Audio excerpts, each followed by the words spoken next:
Hej, hej, hej!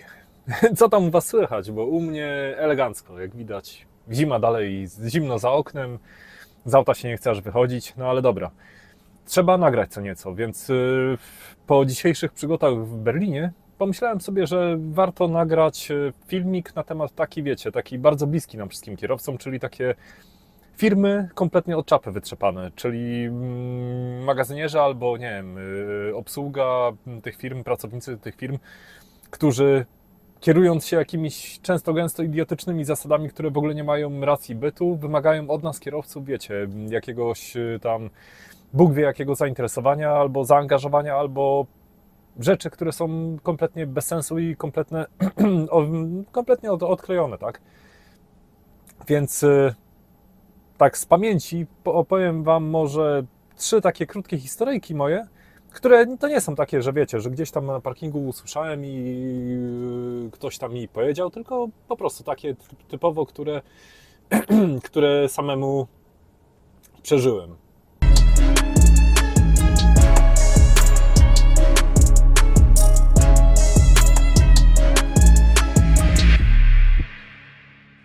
No więc tak, lecimy z pierwszym tematem, to może zacznijmy chronologicznie, bo kiedyś tam dawno temu zaczynałem na tandemie. No i na tym tandemie ładowałem w Polsce, w porcie w Gdyni, tam niedaleko domu, no i wszystko fajnie, pięknie.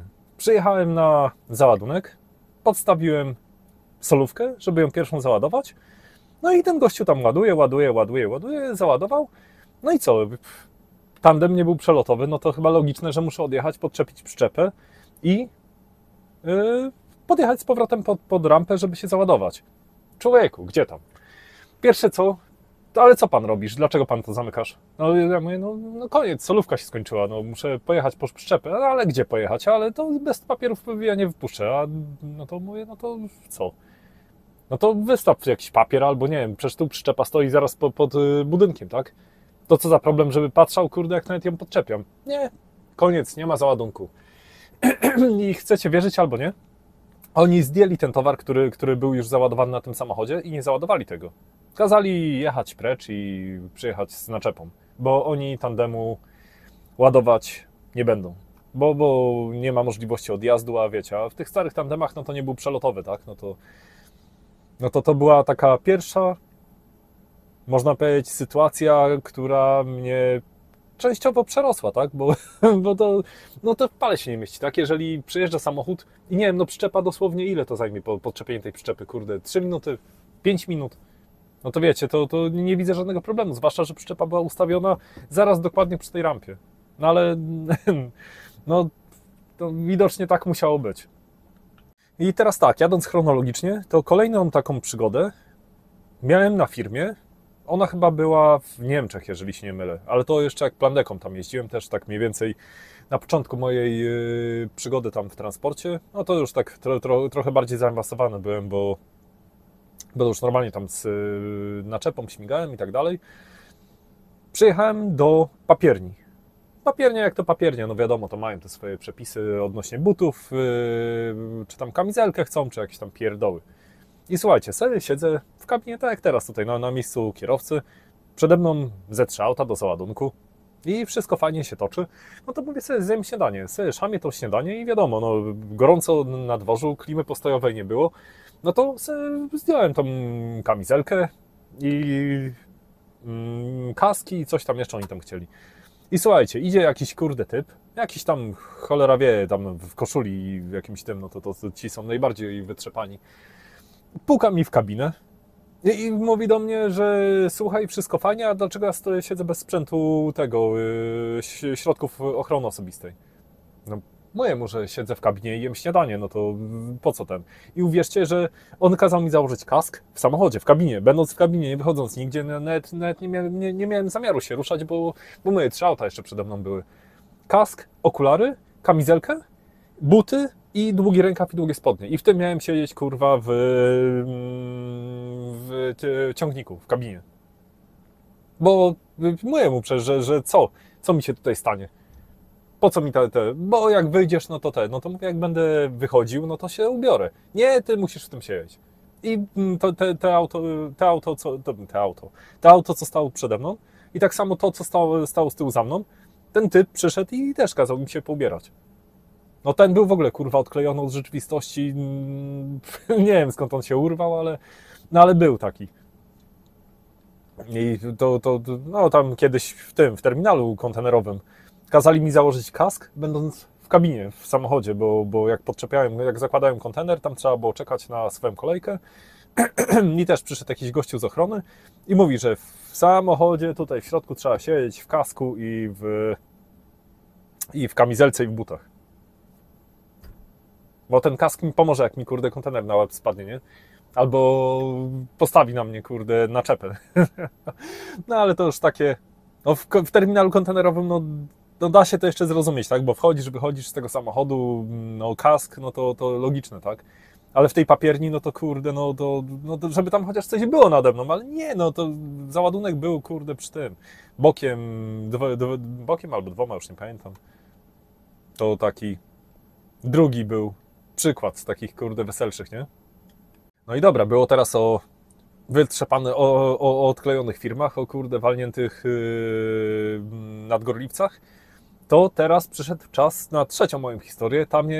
Ta jest taka w miarę najświeższa, bo ona się wydarzyła, żeby wam nie skłamać, albo w lipcu, albo w sierpniu zeszłego roku. W Amsterdamie tam przywiozłem kredę do jakiejś takiej nie mało znanej, jakiegoś tam takiego no-name'a, co chyba tam na ich lokalny rynek produkuje farby.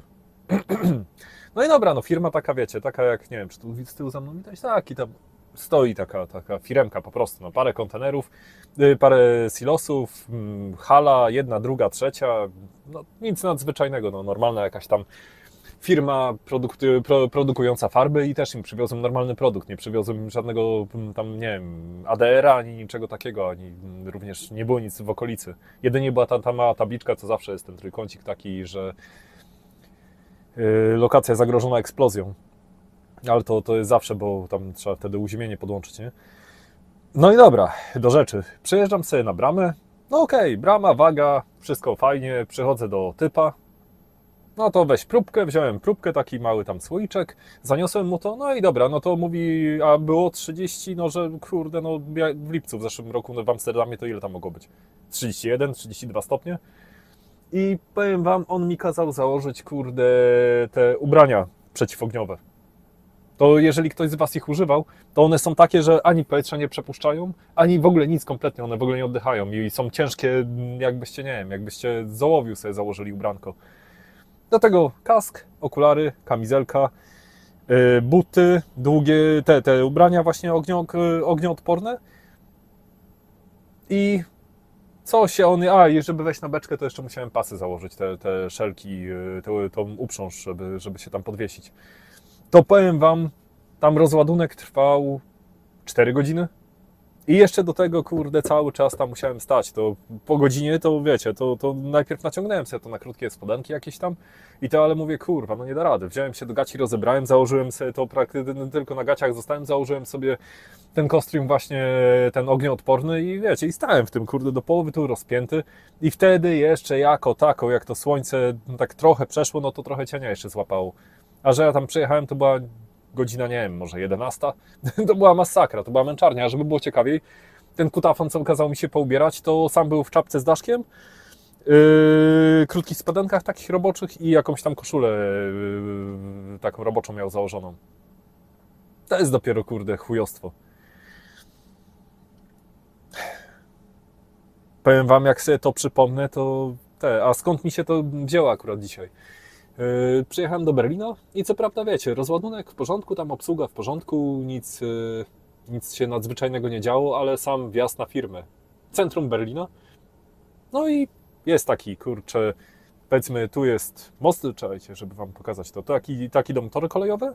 Ja wyjechałem tutaj z tej strony i wiecie, i zawinąłem i nawigacja mówi pierwsza w lewo, widzę tam jakieś silosy. No to wbijam na twardo. Kurde, patrzę, a tam przecież do samego końca ogrodzenie. No to co? No to cofamy na dwupasmową, znaczy na 2 pasy w jedną, 2 pasy w drugą, bo inaczej się nie wywiniesz. Wjeżdżam w pierwszą bramę, to gościu do mnie przyszedł, taki z Widlaka, z pultą, że tu silosy nie wjeżdżają. Tak patrzę, kurwa, po tych szyldach, nie ma ani żadnej informacji, ani nic.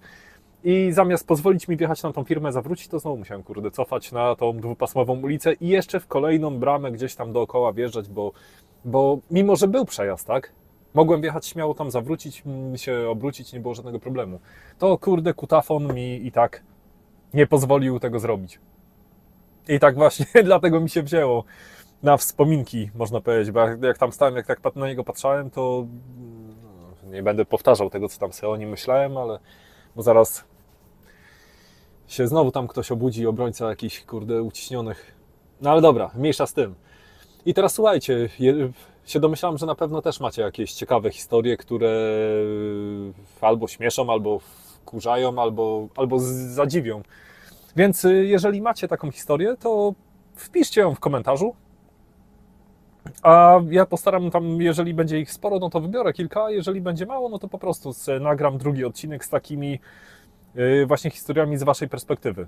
I zobaczymy czy macie równie fajne przeżycia związane właśnie z takimi, czy miejscówkami, czy ludźmi, czy jak tam byście, co tam przeżyliście, to jedno, że chętnie sobie poczytam, a drugie, że chętnie przekażę dalej. Więc zapraszam do sprzedania swojej historii. No dobra, to dzisiaj byłoby na tyle. Myślę, co do planów, to nie mam chwilowo żadnych, bo akurat cały czas granulaty woziłem. To nawet jakbym chciał coś nagrać o silosach, no to takie kurde, no gówniane zmiany mam, że cały czas albo PVC, albo granulat, albo jakieś tam inne wynalazki, ale mam nadzieję, że już od wtorku, od jutra się unormuje to jakoś w miarę i będziemy mogli wrócić do jakiegoś nagrywania fajnego. No ale dobra, to na razie trzymajcie się, czekam na wasze historie. Hejka!